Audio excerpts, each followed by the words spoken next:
Kanalımdan herkese merhaba arkadaşlar. Çok lezzetli, bir o kadar da görseli muhteşem bir kurabiye tarifim var. 2 renkli rulo kurabiye yapıyorum. Bu kurabiyeyi buzlukta saklayabiliyorsunuz. Dilediğiniz zaman acil misafir geldiği anda hemen çıkartıp dilimleyerek pişirebilirsiniz. Gerçekten mükemmel bir kurabiye. Yapılışına geçiyorum. Derin bir kaba 100 gram margarin ekliyorum. Tereyağı da kullanabilirsiniz. Yarım çay bardağı ayçiçek yağı ekliyorum üzerine de. Bir tane yumurtam var. Yumurtamı da ekliyorum. Ve 1 su bardağı pudra şekeri ekliyorum. Biraz daha şekerli seviyorsanız 1,5 su bardağı pudra şekeri olarak da kullanabilirsiniz. Veya normal toz şekeri. Önce yumurtayla çırparak da diğer malzemeleri ilave edebilirsiniz. Bu arada margarinin oda sıcaklığında olması gerekiyor. Elimle birbirine geçene kadar malzemeler karıştırdım. Daha sonra yavaş yavaş unumu ilave etmeye başladım.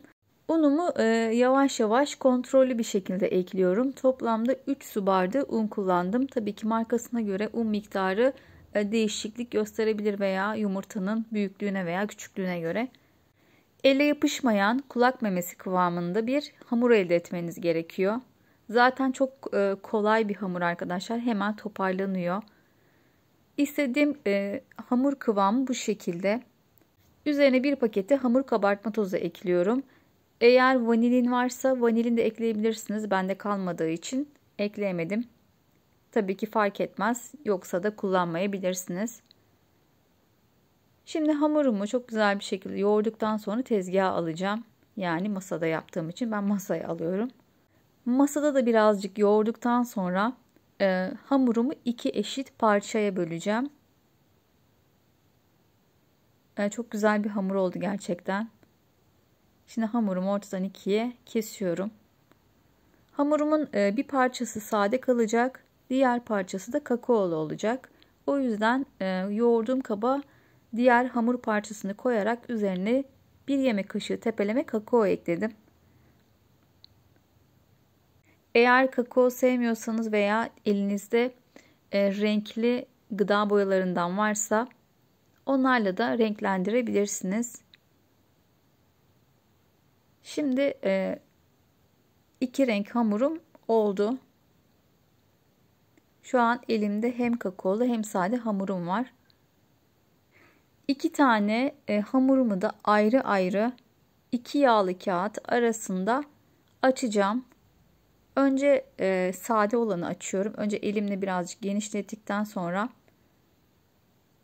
yine üzerine yağlı kağıt koyuyorum ve merdane veya oklava yardımıyla hamurumu ince bir şekilde, yani çok fazla da inceltmeyin. Mantı hamuru inceliğinde olabilir.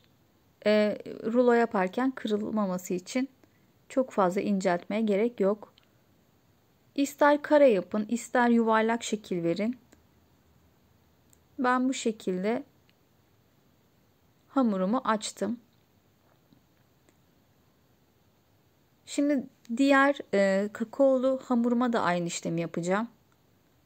Önce yağlı kağıdı tezgahımın üzerine serdim. Üzerine kakaolu hamurumu yaydım ve üzerine tekrar yağlı kağıt sererek merdane yardımıyla, yani oklava yardımıyla hamurumu açtım. Şimdi kakaolu hamurum da açıldı. Şimdi tek yapmam gereken sade açtığım hamurun üzerine kakaolu hamurumu kapatıyorum. Birbirinin üzerine gelecek şekilde, yani üst üste geldi şu anda. Şimdi biraz daha bu şekilde birbirine yapışması için tekrar oklavayla biraz daha üzerinden geçtim.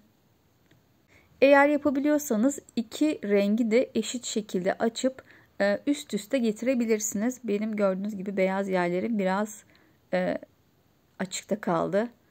Şimdi arkadaşlar bu hamuru rulo şekline getiriyorum.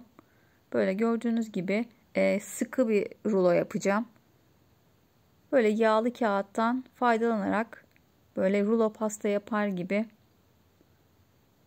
hamurumu rulo yapıyorum.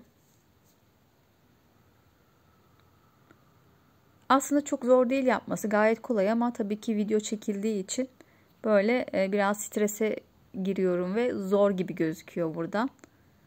Yapması gerçekten çok zevkli. Eğer hamur işlerinden hoşlanıyorsanız bu kurabiye çok hoşunuza gidecek.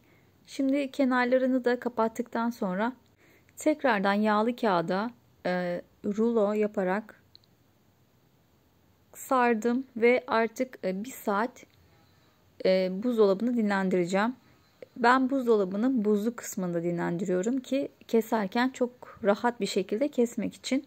Bu kurabiyenin en güzel yanı istediğiniz zaman buzluktan çıkararak dilimleyip pişirebiliyor olmanız. Şöyle kenarları birazcık bozuk olduğu için hemen onu kenara aldım. Şöyle size içini göstermek istiyorum. Gerçekten çok güzel bir şekli oldu. Bende böyle bir aparat var. Onunla kesiyorum. Fakat bıçakla da kesebilirsiniz. Zaten normali bıçakla kesilmesi. Bakın arkadaşlar, içi çok güzel. Piştikten sonra da gerçekten şeklini koruyor ve harika bir kurabiye oluyor. Çok fazla çıkmıyor. Sadece bir tepsi kadar çıkıyor. Eğer fazla yapmak istiyorsanız 2 ölçüden de yapabilirsiniz. Ama bereketli bir kurabiye oluyor. Yani bir tanesi kocaman bir kurabiye olacağı için bir tane yediğiniz zaman zaten sizi kesiyor. Şimdi fırın tepsisine kestiğim dilimleri koyuyorum. 180 derecelik önceden ısıtılmış fırında 20-25 dakikada kontrollü bir şekilde pişirebilirsiniz. Üzeri birazcık kızarmaya başladığı anda kurabiyelerinizi fırından çıkartabilirsiniz. Kurabiyelerimin şimdi fırından çıkmasını bekliyorum. Kurabiyelerim fırında pişerken ben de diğer yandan çikolata erittim benmari usulü. Burada 50 gram bitter çikolata var arkadaşlar. İsterseniz sütlü çikolata da eritebilirsiniz. Önce çikolataya, daha sonra da yeşil fıstığa batırarak artık kurabiyemi tamamladım. Tabii ki sade olarak da tüketebilirsiniz. Fakat biraz daha görsellik katabilmek için ekstradan çikolata ve fıstığa batırmak istedim. Gerçekten bu şekilde lezzeti daha da güzel oldu. Son hali de bu şekilde arkadaşlar. Çayın, kahvenin yanına gerçekten mükemmel gidiyor. Hemen size dokusunu ve içini göstermek istiyorum. Mutlaka denemenizi tavsiye ediyorum. Deneyip yorumlara yazarsanız çok sevinirim.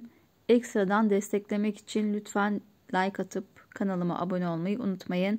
Kendinize çok iyi bakın. Hoşça kalın. Bay bay.